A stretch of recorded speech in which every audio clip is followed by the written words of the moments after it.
श्री शिवाय नमस्तुभ्यं भक्तों। जय श्री कृष्णा। स्वागत है आप सबका हमारी यूट्यूब चैनल प्रियंका शास्त्र ज्ञान में। भगवान भोलेनाथ की कृपा हम सब पर सदैव बनी रहे। भक्तों, आज के वीडियो में आप सुनेंगे द्वादश ज्योतिर्लिंग श्रोतम। द्वादश ज्योतिर्लिंग श्रोतम का पाठ श्रवण करने से द्वादश ज्योतिर्लिंग के दर्शन का फल प्राप्त होता है। भक्तों, श्री मच्छंगाचार्य द्वारा रचित द्वादश ज्योतिर्लिंग श्रोतम अर्थात द्वादश ज्योतिर्लिंग स्रोत में भगवान भोलेनाथ के सभी ज्योतिर्लिंगों के स्थान और उनकी महिमा का वर्णन पढ़ने या सुनने से, इस स्रोत का पाठ करने से या इस स्रोत को सुनने मात्र से भक्तों को कभी भी मृत्यु का भय नहीं सताता। वह अकाल मौत नहीं मरते, उन्हें लंबी आयु प्राप्ति का वरदान प्राप्त होता है। वह लंबी आयु प्राप्त करके सभी तरह के सुखों को भोगते हैं। यह एक प्रामाणिक और चमत्कारिक स्रोत है। भक्तों, जिस प्रकार 12 ज्योतिर्लिंग के दर्शन, पूजन, आराधना से भक्तों के जन्म जन्मांतर के सारे पाप समाप्त हो जाते हैं, उसी प्रकार इस स्रोत के पाठ करने से, इस स्रोत को सुनने से भक्त भगवान शिव की कृपा के पात्र बनते हैं। भक्तों, आप इस स्रोत को अपने मोबाइल में चलाकर इसका नियमित श्रवण कर सकते हैं। भक्तों, नियमित श्रवण करने मात्र से भगवान भोलेनाथ की कृपा प्राप्त होती है। ध्यान से सुने भक्तों, इस द्वादश ज्योतिर्लिंग स्रोत को। वीडियो में आगे बढ़ने से पहले कमेंट बॉक्स में महादेव का जयकारा अवश्य लगाएं। हर हर महादेव, जय श्री कृष्णा अवश्य लिखें। ध्यान से सुने भक्तों। सौराष्ट्र देशे विशदे अतिरम्ये ज्योतिर्मयं चंद्रकलावतंसं भक्ति प्रदानाय कृपावर्तिनं तं सोमनाथं शरणं प्रपद्ये। श्रीशैलशृंगे विबुधातिसंगे तुलाद्रितुंगे अपि मुदा वसन्तं तमर्जुनं मलिकपूर्वमेकं नमामि संसार समुद्रसेतुम् अवन्तिकायां विहितावतारं मुक्तिप्रदानाय च सज्जनानाम् अकाले मृत्योः परिरक्षणार्थं वन्दे महाकाल महासुरेशं। वन्दे महाकाल महासुरेशं। जो अपनी भक्ति प्रदान करने के लिए अत्यंत रमणीक तथा निर्मल सौराष्ट्र प्रदेश काठियावाड़ में दयापूर्वक अवतरित हुए हैं। चंद्रमा जिनके मस्तक का आभूषण है, उन ज्योतिर्लिंग स्वरूप भगवान श्री सोमनाथ की मैं शरण में जाता हूँ, जो ऊंचाई के आदर्शभूत पर्वतों से भी बढ़कर ऊंचे श्री शैल के शिखर पर, जहाँ देवताओं का अत्यंत समागम होता रहता है, प्रसन्नता पूर्वक निवास करते हैं तथा जो संसार सागर से पार कराने के लिए पुल के समान है, उन एकमात्र प्रभु मल्लिकार्जुन को मैं नमस्कार करता हूँ।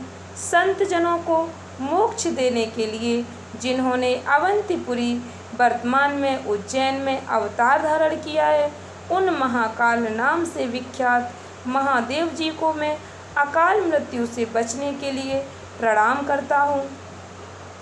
कावेरी का नर्मदयो पवित्रे समागमे सज्जनतारणाय सदैव मान्धाता त्रिपुरे वसन्त मोक्षातिकारिणी संसे मे कुमीडे पूर्वोत्तरे प्रज्वलिका निधाने सदा वसन्तं गिरिजा समेतं सुरासुराराधिपादिपदं श्रीवैद्यनाथं तमं नमामि।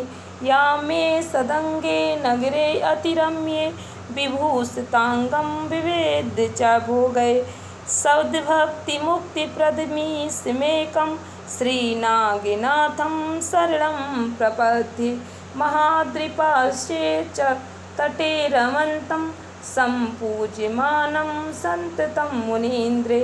जो सत्पुरुषों को संसार सागर से पार उतारने के लिए कावेरी और नर्मदा के पवित्र संगम के निकट मानधाता के पुर में सदा निवास करते हैं।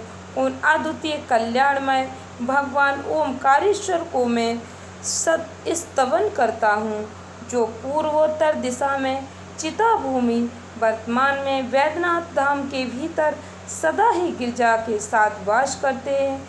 देवता और असुर जिनके चरण कमलों की आराधना करते हैं, उन श्री वैद्यनाथ को मैं प्रणाम करता हूँ, जो दक्षिण के अत्यंत रमणीय सदंग नगर में विविध भोगों से संपन्न होकर आभूषणों से भूषित हो रहे हैं, जो एकमात्र सद्भक्ति और मुक्ति को देने वाले हैं। उन प्रभु श्री नागनाथ जी की मैं शरण में जाता हूँ या मैं शरण में जाती हूँ। सुरासुरे मत्स्य मोर गाध्ये केदारिमी संसिमेक मीडे सहाद्रिशीर्षे विमले वसंतम गोदावरी तीर पवित्र देशे यद्य दर्शनात् पातक मासुनासम प्रयाति तं त्र्यंबकं मीडे सुताम्बपरि जलराशि योगे निवद्य सेतुं विशिखेर संख्ये श्रीरामचंद्रेण समर्पितं तं रामेश्वराख्यं नियतं नमामि। सुरासुरे अक्षमहोर्गाध्ये केदारिमीशं शिवमेकमीडे सहार्दिशीर्षे विमले वसंतं गोदावरी तीर पवित्र देशे यद्य दर्शनात् पातकमासुनासं प्रयाति तं त्र्यंबकीमीशमीडे सुताताम्रपर्णी जलराशि योगे निवद्य सेतुं विशिखेर संख्ये श्रीरामचंद्रेण समर्पितं तं रामेश्वराख्यं नियतं नमामि।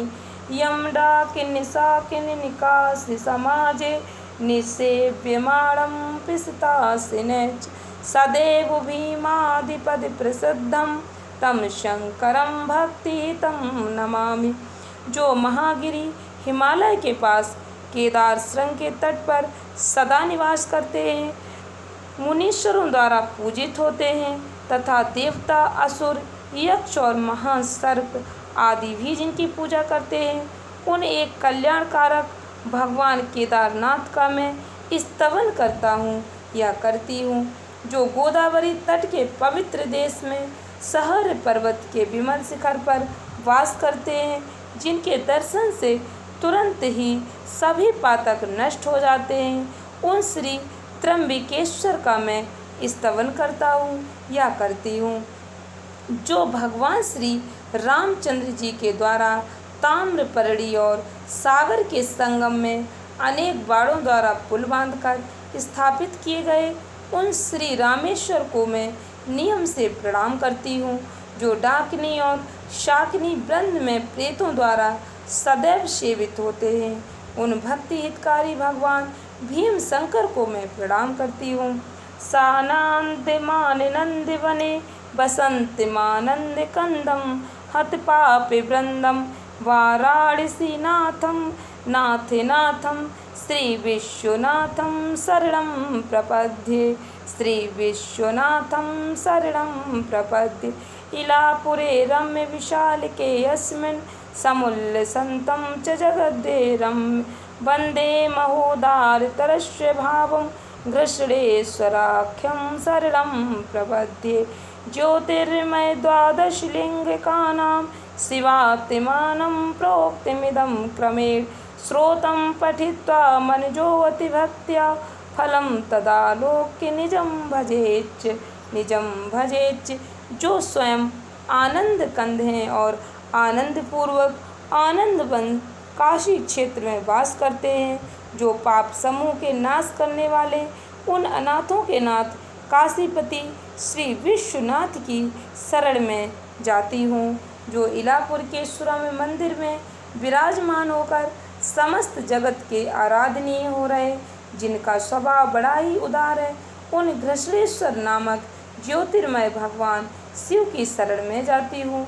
यदि मनुष्य क्रमशः कहे गए इन द्वादश ज्योतिर्मय शिवलिंगों के स्रोत का भक्तिपूर्वक पाठ करते हैं या श्रवण करते हैं, सुनते हैं, तो इनके दर्शन से होने वाला फल प्राप्त कर सकते हैं। भक्तों, इस वीडियो को अधिक से अधिक भक्तों को शेयर अवश्य करें। वीडियो पसंद आती है तो वीडियो को लाइक करके चैनल को सब्सक्राइब अवश्य करें।